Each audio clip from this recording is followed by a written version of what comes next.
Sensory triggers can really set some kids off. That might be loud noises, crowded spaces, a change in plans, a haircut, a clothing texture that they don't like. There's a million different things that trigger might look like, but so many kids struggle with sensory issues. It's up to actually 1 in 6 these days. And I want to walk you through what's really at play there. Because I know if you're a parent who has a kid struggling with these issues, it is exhausting, it is frustrating. You never really know if things are going to be really good or if you have to walk on eggshells and it's going to be a meltdown at any given moment. So this video is going to be explaining what is going on in these sensory situations. What is the kid actually experiencing? What is their brain? What is their nervous system doing, so that you can get to the root cause and actually address it? Because there's not really a lot of treatments or approaches that are really making a lot of headway and gaining traction in this area. I also want to explain one more thing, which is why maybe you saw this video is from a chiropractor, a pediatric chiropractor. You're like, what the heck does chiropractic have to do with sensory stuff?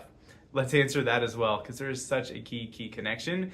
And it's really the reason why we've been able to see so many kids have amazing successes with this, whether it's emotional regulation or wearing clothing that they couldn't do before, or having focus and ADHD improvements, and on and on. So let's walk through all this, and let's start by understanding what is sensory processing disorder. What is going on with these sensory issues?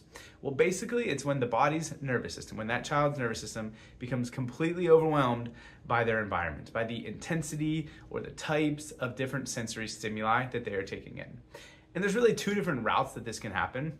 One could be their brain is not properly perceiving what's going on, right? The soft touch of the clothes, or the sensations from the food and the textures, whatever they feel is different than that reality. And then the other piece of it is maybe they are so sensitized, maybe their internal default mode is ramped up so much that it doesn't really take a whole lot to trigger them even more, to push them over the tipping point. To understand what's going on here, I've got to introduce you to probably my most used analogy and comparison here at Thrive, which is this gas pedal versus brake pedal. And it's really a way of understanding what's called the autonomic nervous system, or the sympathetic and parasympathetic sides. The gas pedal is that sympathetic mode. That gas pedal is your fight or flight response. It's your stress, go, kick it into high gear side of your nervous system. And that is needed for certain situations, right? You need to run from a bear in the woods, or you need to be able to go to that level 10 and get out of some temporary survival situation. But that is the key word, temporary. That is fine if it is there and then is turned off. But when it's stuck on, when that gas pedal is locked in, the opposite side of the nervous system, the brake pedal, the parasympathetic side, that gets put on the back burner, and your nervous system really stops regulating. Your rest and your relaxation and your digestion and your immune system function and sleep and all these good wellness things kind of stop taking place when we are stuck in stress, when we're stuck in fight or flight. And you might think, well, what could a kid be stressed about, right? They don't have bills to pay and work problems and all these other things that might be going on in your own mind and your own life and your own idea of what stress looks like. But there are other things that absolutely show up as a stress response for kids. And really, it can be rooted in early life challenges. So many kids, probably the majority of the ones that we see dealing with sensory issues later in life, had some sort of combination of early life struggles. Not all of them, but the majority did. That might look like C-section birth, or forceps and vacuum extraction, or just some sort of prolonged, maybe had to get induced, had a rough epidural. There's some sort of birth trauma and birth stress that set the stage for a baby that struggled. Because we see colic and sleep issues and gut and immune disturbances go hand in hand with the kids who were dealing with sensory issues later on in life. So there's a lot of times early life triggers that push the nervous system into that stress. And sometimes it's even before birth, right? If mom is experiencing that pregnancy journey in a state of fear and fight or flight, well, that is going to be what baby knows. That's going to be their default mode for development in neurology as well. So a lot of early life triggers can set this up.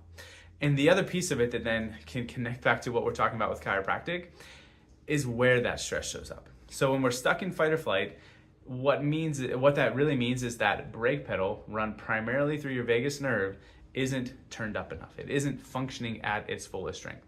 Your vagus nerve is a cranial nerve that comes out of the base of your skull, runs right past these first couple cervical vertebrae, and it is almost all of the brake pedal. It is almost all of that growth and wellness and the stuff that we need to function our kids, the regulation and the sleep and the calm. That is the brakes. And when we have this upper cervical brainstem cranium tension and stress neurologically, it leads to a system that is stuck in fight or flight, that's stuck in the gas pedal, and they don't really have a regulating brake pedal system. We'll talk about it with the kids. It's like they've got a Lamborghini engine and a bicycle pedal brakes. It's this massive imbalance that takes place that leads to their system in that desensitized state or highly sensitized state. And that was one of the examples we said of how does this happen. If you think of this RPM ticker as their gas versus brake metric, if their resting point is up here at a 7, 8, 9 out of 10, it doesn't take a whole lot of external stimulation to reach that tipping point, to reach that point where they lose control, they have a meltdown, and they hit their red line or that breaking point. That looks differently for every kid. For some, it's a shutdown and a freeze response. For some, it's an explosion and a meltdown and a tantrum and yelling and screaming. What that looks like and how it shows up can vary, but it's the same underlying concept going on. So that's one piece of it, that highly sensitized, ready to go at a moment's notice gas pedal. But then the other piece of it is what happens when our nervous system, when our neurospinal system is dysfunctional, dysregulated, it's not moving and stimulating the brain properly, is it sends SOS signals to our brain. It sends stress responses in. And that's where you can have the normal stimulation, the normal input, right? The texture of the socks or your clothes or anything like that, that the body is perceiving as a big painful, irritation, negative stimulation. And so that's where it's not just that upper cervical vagus nerve, but anywhere that stress shows up can really mess with that regulation piece of it and lead to a kid whose basically brain and body is disconnected or is not communicating properly. When I explain it to kids, I might use that example of the telephone game. If you remember in grade school, you whisper the message to your friend and they pass it on to the next one and it works its way around the room. And that end of the game is never anything close to what it started like, right? We don't want that taking place when your brain and body are trying to communicate and when your brain is having that proprioceptive or sensory input and feedback. So if we understand that's really the root cause of what's going on with kids with these, the solution is normalizing that, right? I love one of the studies we talk about in our Perfect Storm workshop that really maps this out and explains what is going on with these kids. They were evaluating kids with sensory processing disorder and compared two different groups. One with normal function, normal sensory input, didn't have those disturbances, and others with sensory challenges. And what they measured is what's called HRV, or heart rate variability, which is more or less a measure of the brake pedal. It's a measurement of that vagus nerve, and it's something we do here in the office. What they found, the group of normally neurotypical developing kids had a higher, stronger brake pedal, stronger HRV, stronger vagus nerve than the sensory processing challenged kids. Makes sense. It's exactly what we'd expect to see. But it was cool. They took it one step further. Within the range of sensory challenged kids, there's some with more severe symptoms, some with less severe symptoms. And they found that the more severe the symptoms, the lower the HRV and the worse the metrics are. So that's why I love what we get to do at Thrive, because we get to do that same thing. We get to measure the vagus nerve, measure this gas versus brake balance, and see how the kid is functioning. See how well their nervous system is adapting to life. See what that brain and body communication and connection looks like, and then put together a game plan to undo that, to correct it, to get them back to that optimal healing state. If this makes sense, hopefully it can be helpful for you in getting to that why or that root cause answer, which I'd encourage you as parents to keep seeking and keep looking for. Don't just stop at solutions and treatments that hide or mask the symptoms. Ask that why or that cause question and get to that deeper level, because that's what your kid needs and what they deserve, so that this doesn't show up, just like we talked about it early on in life, being colic and maybe a fussy baby and GI and immune challenges.